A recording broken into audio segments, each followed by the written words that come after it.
Zaka hiyo inalenga kusaidia familia zenye uhitaji ili ziweze kusherehekea sikukuu ya Idi kwa furaha na amani, kama ambavyo mafundisho yanavyoelekeza kuwasaidia wahitaji kupitia utoaji wa Zakatul Fitri. Zakatul Fitri inatolewa kwa malengo takriban makubwa matatu.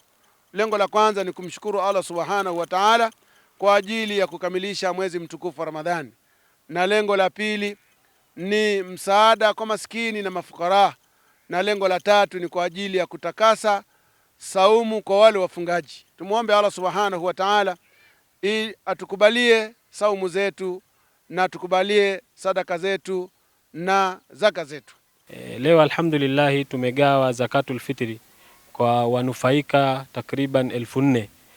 Lengo la taasisi yetu hii ni kuweza kuwafurahisha nao wahitaji katika siku hii ya Idi, ambapo baada ya kumaliza mfungo wa Ramadhani huwa tunasherehekea sikukuu ya Idi al-Fitri.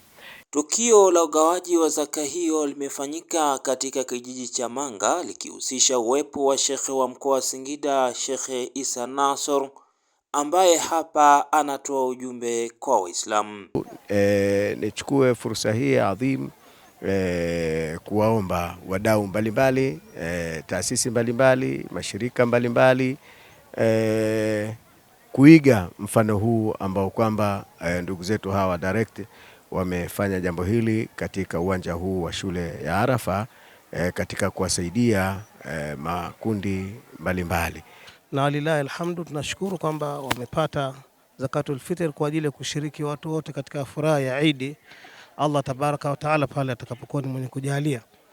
Kwa inshallah Allah tujalie Idi ilikuwa njema na tujalie baraka zaidi inshallah. Nikiripoti kutokea hapa mkoani Singida, Ramadhan Idilimu wa Mahasin TV.